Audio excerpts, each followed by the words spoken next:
Bienvenue dans le débat sur France 24. Chaotique, c'est le terme qui revient le plus souvent pour qualifier ce premier débat entre Donald Trump et Joe Biden à Cleveland, dans l'Ohio. Le pire débat présidentiel de l'histoire, selon certains éditorialistes. Donald Trump a interrompu maintes fois son adversaire. Le journaliste Chris Wallace a tenté de le maîtriser. Joe Biden a gardé son calme, même s'il a traité Trump de clown. Biden sort d'ailleurs vainqueur dans les sondages post-débat. Biden qui qualifie maintenant le débat d'une honte nationale. Alors était-ce vraiment le pire débat de l'histoire récente américaine? Qui a été le plus convaincant? Quels sont les moments marquants? Quel impact sur l'électorat américain? On en parle avec mes invités. J'ai le plaisir d'avoir à mes côtés ce soir Joseph Smallhoover. Bonsoir. Vous êtes président des Democrats Abroad. Randy Yaloz. Bonsoir. Vous êtes Republican Overseas en France. Et également avec nous en duplex de New York, John Rick MacArthur, directeur du Harper's Magazine. Bonsoir et bienvenue. Et également avec nous en direct de Washington, notre correspondante Sonia Dridi. Alors, avant de commencer ce débat, je vous propose un florilège de cette passe d'armes entre Trump et Biden. Et vous allez voir que Trump interrompt sans arrêt son adversaire. Well, it's hard to get any word in with this clown. Excuse me, this. Hey, let me just say, the radical left. Will you shut up, man? Listen, who is you graduated either the lowest or almost the lowest in your class? Don't ever use the word smart with me. Don't ever use that word. Oh, give me a break. Because you know what? There's nothing smart about you, Joe. 47 years, you've done nothing. Well, the fact is that everything he's saying so far is simply a lie. I'm not here to call out his lies. Everybody knows he's a liar. He's Putin's puppy. He still refuses to even say anything to Putin about the bounty on the heads of American soldiers. Sonia Dridi à Washington, je vais commencer avec vous. D'abord, quelle est la réaction globale de la presse? Elle a l'air horrifiée par ce débat. Et on vient d'apprendre que Joe Biden a qualifié ce débat de honte nationale.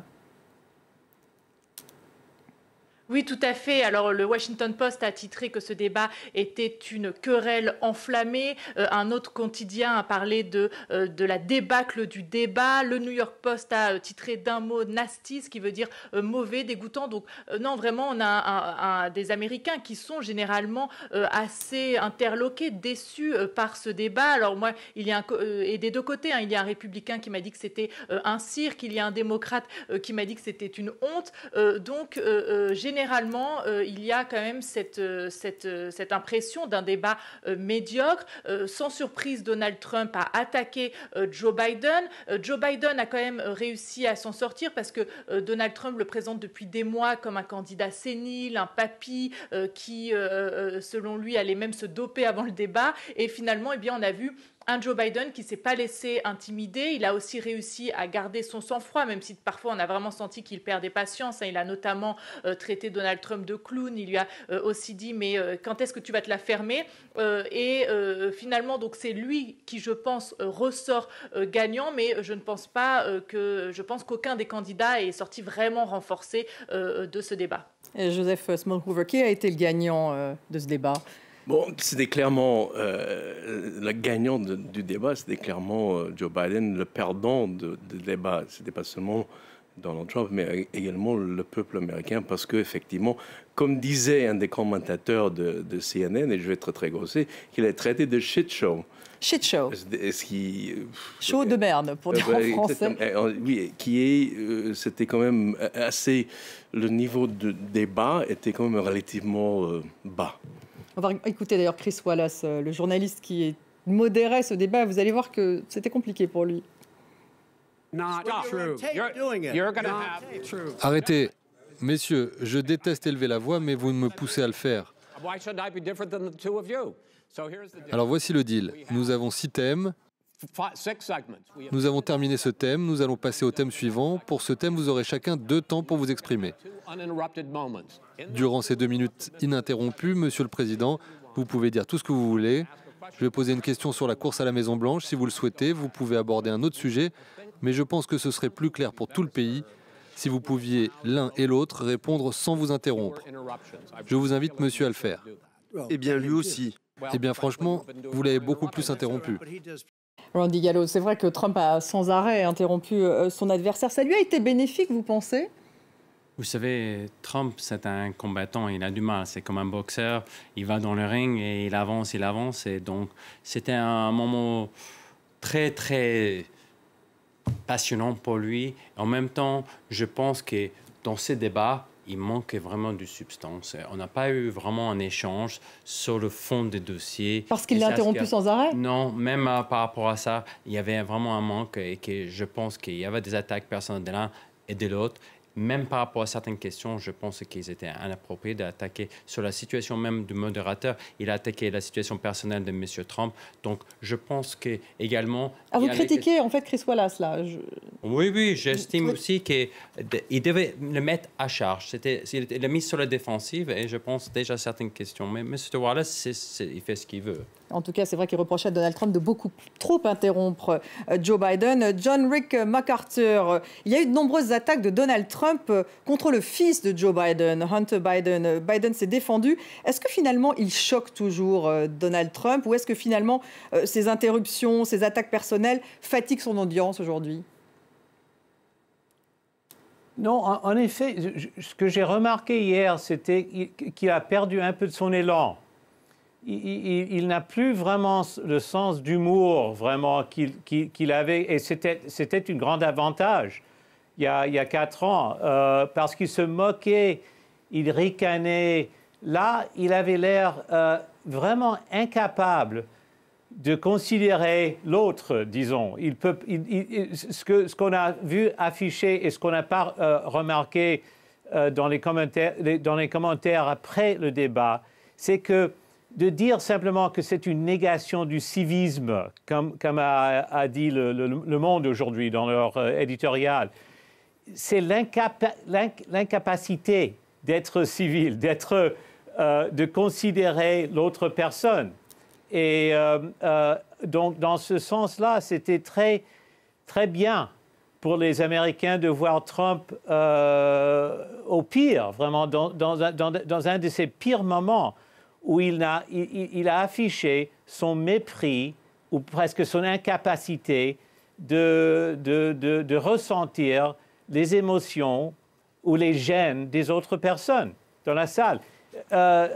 Donc, quand Wallace essayait de le faire taire, il ne comprenait pas, et Biden également, que Donald Trump n'a pas la capacité de se taire. Oui, et c'est dangereux et c'est bizarre, mais ce n'est pas vraiment tactique. Tactiquement, c'est un échec. C'est plutôt un échec, vous dites. Alors, il n'y avait pas de tactique. Oui. Chris Wallace, en tout cas, l'a interrogé sur la nomination à la Cour suprême d'Amy Coney Barrett. On va l'écouter.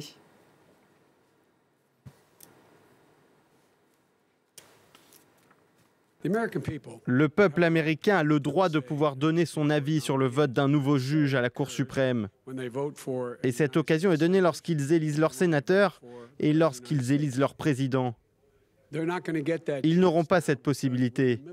Nous sommes déjà en pleine élection. Elle a déjà commencé. Des dizaines de milliers de personnes ont déjà voté. Donc nous devrions attendre. Nous devrions attendre le résultat de cette élection. C'est la seule manière pour le peuple américain d'exprimer son point de vue. Joseph Smallhover, évidemment, Trump lui répond qu'au contraire, ils sont légitimes. Il est légitime dans cette nomination puisqu'il est élu pour 4 ans. Est-ce que là, ce n'est pas plutôt une victoire de Donald Trump ? C'est un signe total d'hypocrisie de la part des républicains, pas seulement de Donald Trump, mais les républicains, y compris Mitch McConnell, qui est le leader des républicains au Sénat. La Constitution donne le pouvoir au président de nommer un juge à la Cour suprême quand il y a une vacance, et avec l'agrément du Sénat. Nous avons un juge qui est mort, donc quelqu'un a remplacé, et le Sénat est républicain. C'est donc tout à fait dans leur pouvoir de le faire. Mais il y a 4 ans... C'est ce qu'il dit, il dit on est légitime. Oui, donc ils sont tout à fait légitimes dans un sens de pouvoir de le dire. Mais il y a 4 ans, on était dans la même situation. Il y avait, et c'était en février qu'il y avait la mort du juge Scalia, et ils ont dit non, pendant une année d'élection, vous n'avez pas, c'est le peuple devait décider et pas le président. Et les démocrates ont obéi à l'époque. Non, ils n'ont pas obéi, on n'avait pas la majorité au Sénat pour les empêcher. Donc, de toute façon. C'est tout simplement une question d'hypocrisie de la part des républicains, qu'il y a 4 ans, les mêmes gens avaient un discours, et puis aujourd'hui, ils en ont un autre. C'est hypocrite, mais ça n'est pas illégitime. Les démocrates peuvent éventuellement ralentir le vote au Sénat de ce juge, mais nous n'avons pas les voix pour l'empêcher complètement. Amy Coney Barrett, qui est donc la 3e juge conservatrice que nomme Donald Trump à ce poste. Elle va être le successeur de Ruth Bader Ginsburg. Il dit que c'est légitime, donc j'imagine que pour vous... C'est tout à fait légitime. C'est une grande hypocrisie de la part des démocrates de contester. Vous dites aussi que les démocrates sont hypocrites et lui dit que ce sont les républicains qui sont hypocrites. D'abord, vous devrez savoir que Mme Ginsburg, même il y a 10 ans, a indiqué si pendant la 4e année, lors de l'élection, il y avait un siège qui devait se libérer, que c'était appartenait au président de désigner un nouveau juge et de le faire approuver par le Sénat. En plus, ce qui est très intéressant sur la question qu'on n'a pas parlé, ça fait plusieurs fois pendant le débat que M. Biden n'a pas souhaité divulguer la liste des magistrats qu'il aurait lui-même proposé pour ces postes, parce qu'il dit on n'aurait pas dû nommer un autre magistrat pour ces postes, il fallait attendre la fin des élections, parce qu'il cache son jeu. Parce qu'il ne veut pas être en jeu avec les Américains. Qu'il peut être élu, donc ça changerait évidemment la donne. Transparent avec les Américains. Les démocrates ne veulent pas montrer leur carte. Ils ont un agenda. Ils ont par rapport à la gauche radicale, ils ne veulent pas le montrer. C'est sûr, parce que pourquoi ne pas divulguer la liste des magistrats depuis le début? On est un mois avant les élections, vous ne les montrez pas. Parce qu'il n'est pas au pouvoir. Oh non, les Américains ont le droit de savoir. John Rick MacArthur, est-ce que Joe Biden s'est bien défendu sur cette question de la nomination d'Amy Coney Barrett à la Cour suprême? Il s'est exprimé en tant que modéré, parce que c'est très compliqué pour Biden, en tant que catholique, de défendre clairement l'avortement légal. Et tout le monde sait que les enjeux sont énormes, là, parce que si Barrett veut changer la loi qui existe depuis, je ne sais pas, 30 ans, 40 ans, qui a rendu l'avortement légal en Amérique, on aurait dû aborder la question de l'avortement. Mais Biden n'a rien dit. Il n'a pas été spécifique.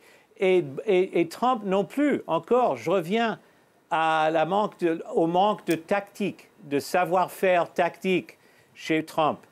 Il n'a rien dit au sujet de l'avortement. Il n'a même pas mentionné le fœtus, etc. Pourquoi, à votre avis, pourquoi Biden n'a pas abordé ce sujet? Parce qu'il n'y croit pas. Ni Trump. Parce qu'il a très peur d'offenser les catholiques démocrates qui sont anti-avortement.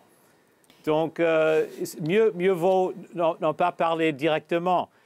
Mais ce qui m'a vraiment frappé, manque de savoir-faire tactique, d'intelligence tactique chez Trump, c'était quand Biden l'a critiqué pour sa politique d'échange. Et bien sûr, tout le monde sait que Trump a gagné dans les États de la ceinture rouge parce que des centaines de milliers de chômeurs qui ont perdu leur emploi à cause de l'ALENA et l'accord avec la Chine ont changé de camp. Ils étaient des démocrates, ils ont voté pour Trump. Trump n'a pas dit mot sur l'ALENA. C'était extraordinaire.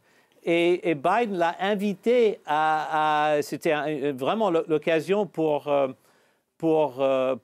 Trump d'envoyer un vrai coup dur contre Biden. Parce que Biden a voté pour tous les accords de libre-échange qui ont vraiment nui à la classe ouvrière aux États-Unis. Il n'a rien dit parce qu'il s'en fout. Il ne s'y intéresse pas du tout, ni dans l'avortement légal ou illégal, ou dans le sort des anciens ouvriers industriels. Il s'en fout. Oui. C'est un type complètement égoïste. Sur la question du racisme, égoïste. Sur la question du racisme, de Black Lives Matter, des révoltes, Donald Trump ne s'est pas désolidarisé des suprémacistes blancs. On l'écoute. Like stand back and stand by, but I'll tell you what, somebody's got to do something about Antifa and the left, because this is not a right-wing problem, this is a left-wing. Randy Yaloz, c'est vrai qu'il ne s'est pas désolidarisé des suprémacistes blancs. Donald Trump, il a même invité le groupuscule qu'on appelle Proud Boys à se tenir prêt. On va prendre les choses à l'inverse. c'est drôle que vous revenez toujours à Trump. D'abord, la question a commencé. Non. La question commence avec les Antifa et les Black Lives Matter. Mais là, je ne peux pas laisser ça. Non, mais oui, laissez-moi parler. Vous allez parler ensuite parce que personne. Non, moi, je n'interromps pas. Vous aimez bien, vous allez faire comme M. Trump alors qui interrompt. Répondez sur les groupuscules d'extrême droite tout d'abord. Les groupuscules, c'est en réponse par rapport à tout. M. Biden était muet sur les questions par rapport à la violence, les tueries des Antifa et Black Lives Matter, et par rapport, c'est en réaction à ça, M. Trump. Il était là, il était très dérangé par le fait que M. Biden ne prend pas position, ni les démocrates à Portland et partout dans les États-Unis, et qui font rien par rapport à cette violence. Et bien entendu, vous savez, M. Trump a pris position contre les Ku Klux Klan. Il les a déclarés comme étant...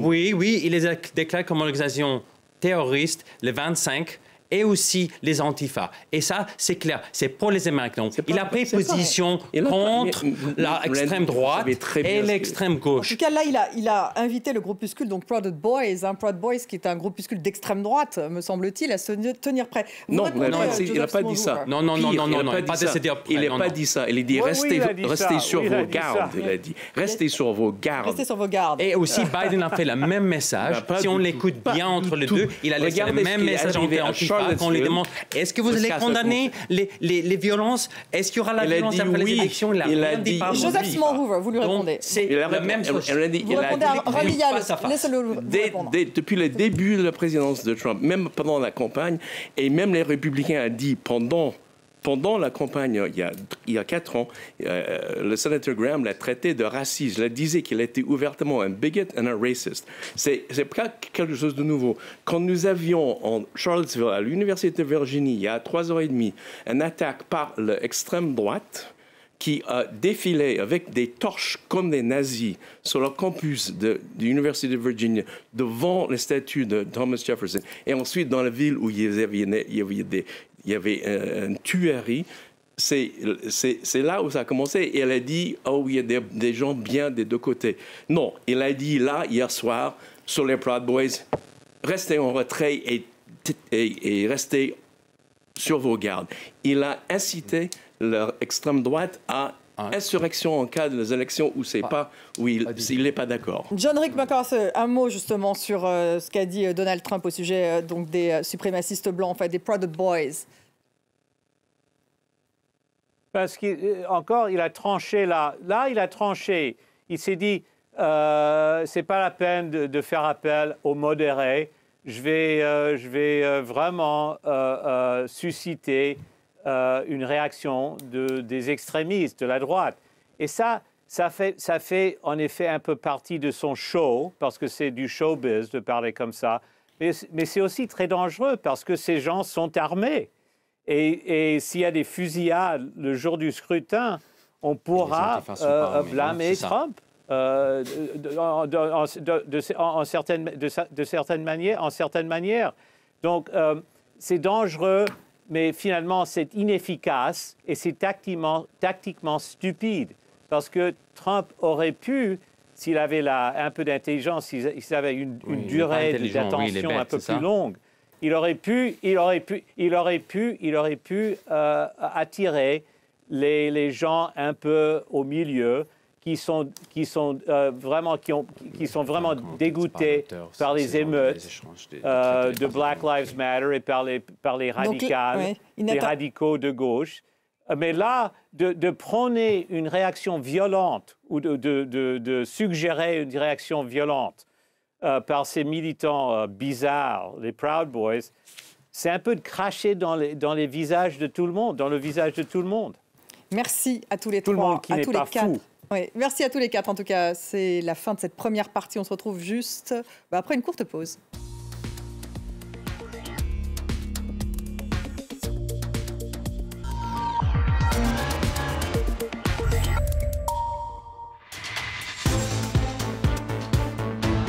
Bienvenue dans la deuxième partie du débat sur France 24, largement consacré au débat entre Donald Trump et Joe Biden. On va revenir justement sur l'une des... je vais d'abord représenter mes invités tout de même. Joseph Smallhover, toujours avec moi, président des démocrates Abroad. Également Randy Yalloz, Republicans Overseas France. En duplex de New York, John Rick MacArthur, qui est donc directeur du Harper's Magazine, et également Sonia Dridi, correspondante à Washington, correspondante de France 24. On a fait un petit point sur un ensemble de questions. On va revenir sur l'épidémie du virus, parce qu'il en a été question pendant ce débat. Joe Biden a accusé Donald Trump de ne pas avoir de plan. Il a également rappelé que Trump avait dit au journaliste du Washington Post, Bob Woodward, qu'il savait que ce virus était très grave. On regarde une passe d'armes, ou en tout cas, on écoute Donald Trump et Joe Biden, on en parle ensuite. Regardez, j'ai un masque dans ma poche. Je mets un masque lorsque je pense que nous en avons besoin. Ce soir, par exemple, tout le monde a été testé. Il y a la distanciation sociale. Je mets un masque lorsqu'il y en a besoin. Je ne mets pas un masque comme lui. Il a tout le temps un masque. Il pourrait parler à 200 mètres des gens et avoir le masque le plus grand que j'ai jamais vu.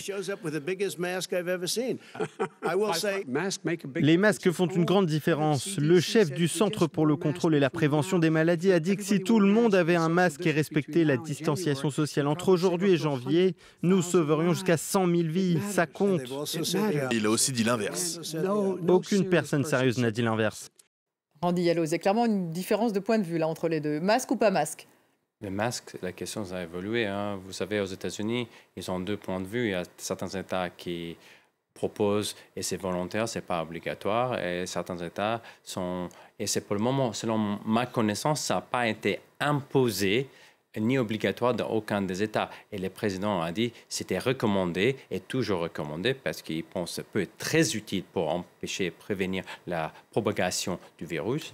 Mais encore, aujourd'hui, c'est pas les masques, pas les masques. C'est pas moi. C'est comme ils disent, c'est selon chaque État, selon la situation, selon les villes. Ça s'adapte à chaque situation. Comment l'avez-vous trouvé, Donald Trump, sur cette question justement du coronavirus, puisqu'il a dit qu'il avait très bien géré? Moi, je l'ai trouvé bien parce que honnêtement, ces gens de choix, on habite dans un pays où il y a 50 États, des villes avec une population dense, moins dense, dans la campagne. Vous ne pouvez pas imposer dans les gens qui habitent dans les montagnes de porter des masques en pleine montagne. Il faut comprendre, vous habitez des pays, des États qui sont la taille presque de la France et qui n'ont que 2 millions de personnes.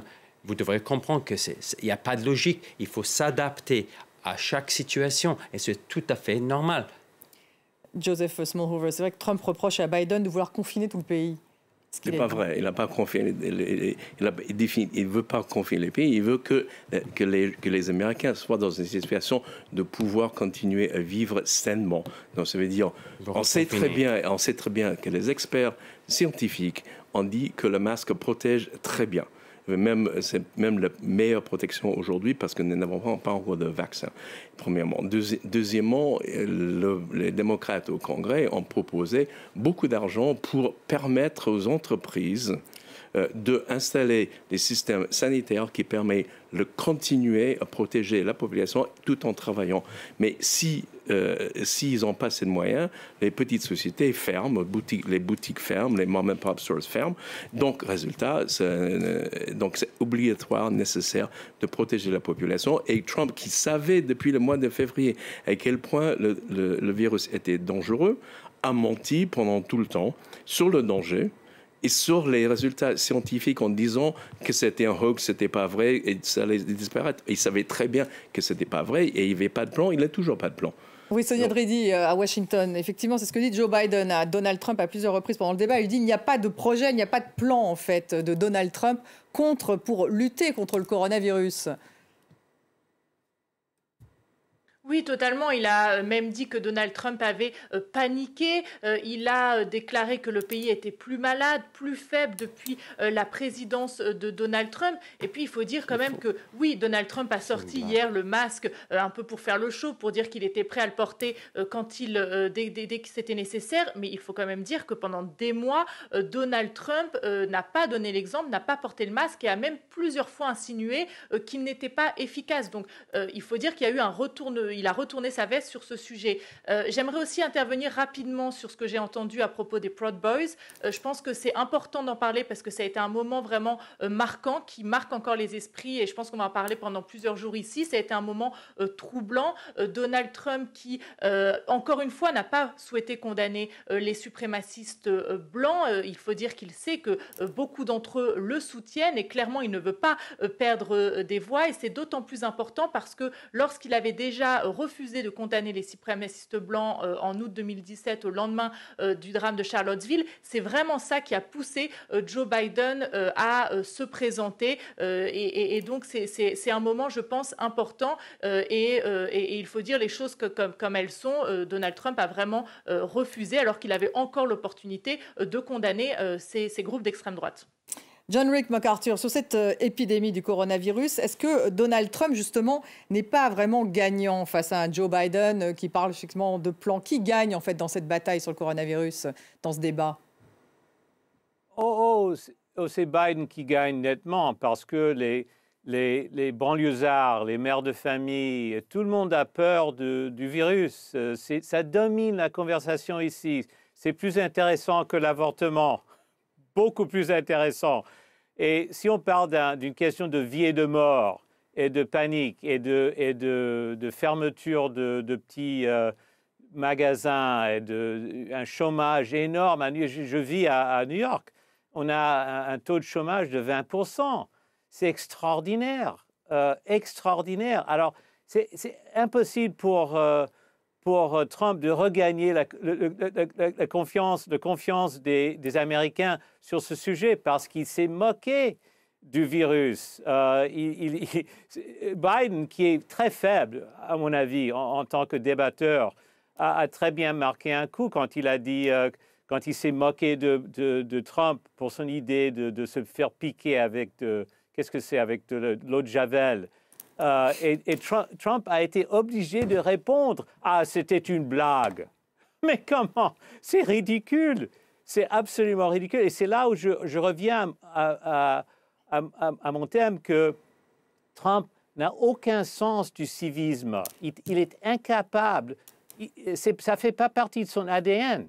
Il ne sait pas ce que c'est de ressentir la douleur d'autres gens, de gens qui souffrent. Et ça ne l'empêche pas d'avoir des électeurs. Dans le sens que il ne sait pas ce qu'il fait. Excusez-moi. Ça ne l'empêche pas d'avoir des électeurs. Oui, parce que c'est vraiment c'est le mauvais côté de l'Amérique qu'on voit chez Trump. Il représente une grande partie de l'ADN américain et le showbiz, le mensonge du vendeur de je ne sais pas quoi. C'est un type, c'est un promoteur. C'est presque pas un humain. C'est le pur promoteur. Alors justement, 100% promoteur, peut-être 5% humain. Et ça, c'est l'Amérique, finalement. Il y a Daniel Burstein qui a dit formidable phrase que la publicité, c'est la langue caractéristique de la démocratie américaine. Et c'est là où Trump a été très fort en 2016. Il a utilisé les outils de la publicité, de la com, pour battre des gens plus modérés, disons.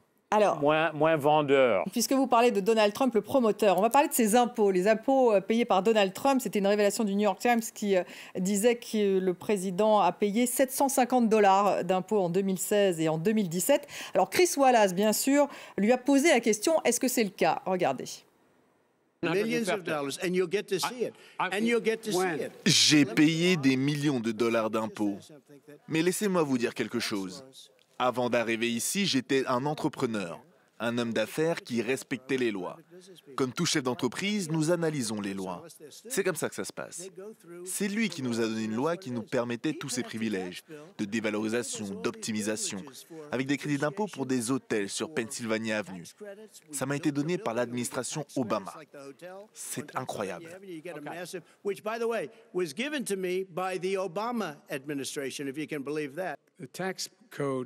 Il paye moins d'impôts qu'un enseignant. Il se dit intelligent et qu'il arrive à profiter des règles fiscales. Et c'est ce qu'il fait. Il profite des règles fiscales avantageuses. Et je veux supprimer ces règles avantageuses.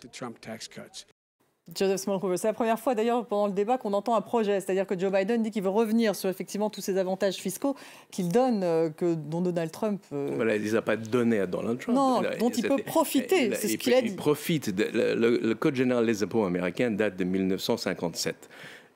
Il veut tous les congrès, il trafique un petit peu, comme d'ailleurs en France, certains articles pour augmenter ou baisser pour un peu de politique fiscale pour favoriser tel secteur ou tel secteur. Le problème pour moi n'est pas si est-ce qu'il a payé, est-ce qu'il a eu des très très bons fiscaliste ou est-ce qu'il est très très mauvais en business? Je pense que c'est plutôt l'inverse, qu'il est très mauvais en business. On sait très bien qu'il a perdu des millions de dollars. Et s'il a dit, et le vrai, il a payé des millions, mais il a aussi demandé les remboursements de ces millions. Donc, pour moi, le vraie chose importante, c'est qu'il mentit depuis toujours sur sa fortune sur son business. Et aussi sur son business. Et également, il a menti au peuple américain en 2016. Il a dit « je dévoilerai mes déclarations d'impôts ». Il l'a toujours pas fait. Et là encore, hier... Joe Biden et Kamala Harris ont dévoilé leur déclaration d'impôt depuis 20 ans. Lui, il l'a toujours pas fait. Il n'est pas obligé de le faire, donc. Il n'est absolument pas obligé de le faire. Mais on sait, et entre-temps, il y a une autre chose qui est encore plus importante que ces impôts, c'est le fait que lui profite de l'État.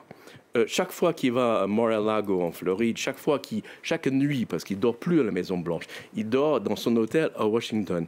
Chaque fois qu'il va à l'hôtel, ça coûte $100 000 aux contribuables américains. Donc il profite, lui, de l'État.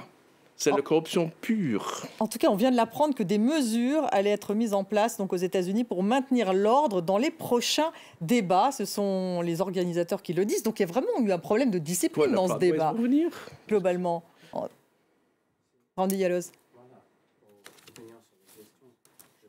Que d'abord, la façon dont c'est présenté, je m'excuse, mais là, j'ai l'occasion de m'expliquer. Mais auparavant, vous avez demandé la réponse au Covid.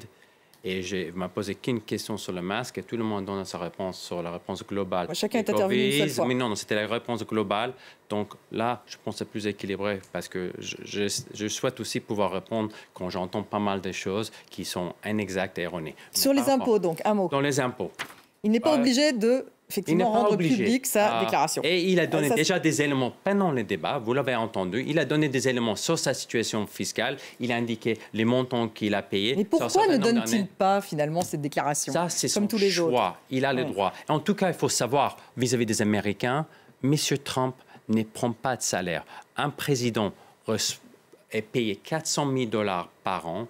Il a depuis 2016, 2017, 2018, 2019, il a renoncé à son salaire, il a rendu cet argent à l'État américain et c'est $400 000 qui ne prend pas un salaire, donc il travaille gratuitement. Il reçoit $1. Excusez-moi. Un week-end à Mar-a-Lago coûte excusez-moi, monsieur, c'est son salaire, il ne touche pas de salaire. Donc aujourd'hui, voilà, vous prenez un exemple, un président qui renonce à sa rémunération, c'est important. John Rick MacArthur, un mot peut-être justement sur ces 750 dollars qu'a payé Donald Trump pendant 2 ans d'impôts. Donc ça n'est pas illégal, si on comprend bien. Ça n'est pas totalement officiel puisqu'on ne voit pas ces feuilles d'impôts. Qu'en est-il? Encore une grande ironie là, c'est que Trump a avoué, oui, en effet, je joue avec le système, je profite du système créé par les démocrates. Ce qui est un peu vrai, sauf qu'on doit dire que c'est bipartisan, c'est républicain-démocrate. On a permis à Wall Street depuis 25 ans d'élargir leur terrain de chasse, disons, et les milliardaires deviennent plus riches très facilement parce que tellement il y a des créneaux dans le code fiscal, des ouvertures dans le code fiscal qui leur permet de jouer contre le système. Mais encore, Trump a du mal à critiquer Biden parce que là, il fait partie du système. Et en tant que gosse de riche, c'est un échec. Avec l'argent de son père, il aurait dû devenir 3 fois plus riche, 10 fois plus riche. Mais apparemment, c'est pas un très bon homme d'affaires. Il a perdu beaucoup, ce qui a été récompensé par son show. Oui. Je parle de son émission de télévision. C'est là où il a gagné, parce que c'est un grand promoteur, mais pas un grand homme d'affaires. Sur l'intégrité du scrutin, parce qu'il nous reste 5 minutes et je voudrais en parler, Donald Trump a laissé planer un doute sur cette validité du scrutin. On l'écoute. As far as the ballots are concerned, it's a disaster. En ce qui concerne le scrutin, c'est une catastrophe. Les bulletins de vote qui ont été demandés sont acceptables. Mais le problème est que des millions de bulletins sont envoyés partout à travers le pays. Il y a des fraudes. On a vu des bulletins un peu partout. On a vu des bulletins dans des corbeilles à papier avec le nom Trump dessus. Des bulletins sont envoyés partout. Tout le monde a 2 votes. Ça sera une fraude inédite. This is going to be a fraud like you've never seen. Sonia Dredi, il parle de fraude potentielle. Éclairez-nous avant justement le débat sur cette poste dont on parle, la poste en fait, donc les bulletins qu'on ne va pas mettre dans l'urne mais qu'on met à la poste tout simplement. Pourquoi Donald Trump en fait parle-t-il autant, de manière aussi négative justement de ces bulletins qui vont être envoyés, non pas ceux qu'on va mettre dans l'urne? Alors, selon la plupart des sondages, déjà, en général, les démocrates sont plus favorables que les républicains à ce vote par correspondance. Donald Trump dit sans aucune preuve qu'il va y avoir de la fraude, alors que les études ces dernières années montrent qu'il y a en général pas de fraude du tout et que plusieurs États fonctionnent avec ce système depuis des dizaines d'années. Alors, pourquoi Donald Trump insiste tant sur ce point? Alors, peut-être qu'il sait que les démocrates ont plus tendance à voter par correspondance, et que ça va peut-être finalement favoriser la mobilisation des démocrates. En tout cas, c'est quand même des propos assez dangereux parce que ça ancre dans la tête de ses partisans qu'il y aura probablement de la fraude. Il a même dit lors du débat qu'il allait demander à ses partisans d'aller observer le vote. Donc on peut s'imaginer quand même des situations assez tendues dans certains bureaux de vote. Et il a encore refusé de dire s'il reconnaîtrait le résultat du scrutin, alors qu'on sentait quand même que Joe Biden, à la fin, a tenté de calmer le jeu en disant que s'il était élu, eh bien, il accepterait le résultat de l'élection et que s'il n'était pas élu, il accepterait aussi le résultat de l'élection, ce que Donald Trump refuse de faire. Il dit même que ça pourrait prendre des mois. Donc on sent quand même, et ça beaucoup d'observateurs le disent ici aujourd'hui, que Donald Trump sait qu'il est plutôt en mauvaise posture, même si évidemment tout est possible et il ne faut pas vraiment trop se fier aux sondages aux États-Unis, mais on sent quand même qu'il est inquiet et eh bien qu'il prévoit éventuellement un scénario, s'il perd, de dire qu'il y avait énormément de fraude. Joseph Smallhover, il pourrait effectivement dire Donald Trump, il y avait trop de fraude, je ne reconnais pas ce scrutin si Joe Biden l'emporte. J'espère qu'il va reconnaître le résultat des élections. Sur la question de fraude, la Heritage Foundation, qui est un think tank conservateur à Washington et qui a fait des recherches depuis 20 ans sur la fraude électorale, depuis 20 ans, ça veut dire à peu près 1 milliard de bulletins de vote, ils ont trouvé pour tout 1200 cas. Donc, je ne sais même pas quel est le pourcentage que c'est. C'est extrêmement faible. C'est extrêmement faible. Et ils ont, en Pennsylvanie, ils ont essayé de supprimer le vote par correspondance devant un tribunal fédéral. Et les juges ont dit, écoutez, vous, républicains, vous n'apportez aucune preuve crédible. Randy Dialloz, en un mot, parce qu'il reste. En un mot, voilà. Il peut dire, je ne reconnais pas le scrutin, Donald Trump. C'est probable, c'est possible. C'est probable qu'il y aura des contestations, et ce qu'il dit, et si la contestation est très importante, ça ira jusqu'à la Cour suprême. Et donc, c'est ça ce qu'il dit aux Américains, c'est-à-dire que, bien entendu, il y avait plusieurs litiges concernant la loi sur l'élection et les différentes façons de voter aux États-Unis. Il y a plusieurs litiges, et les républicains ont gagné plusieurs fois devant les juridictions. On n'en parle pas souvent, mais c'est pourquoi on attend un débat très important sur les élections et la validité de ces élections. John Rick MacArthur, malheureusement, je ne peux pas vous faire réagir parce qu'on n'a plus le temps. Merci en tout cas d'avoir été avec nous. Merci à Sonia Dridi, merci à Randy Gallows, merci bien sûr à vous, Joseph Smallhoover. Merci à vous de nous avoir suivis et restez avec nous sur France 24.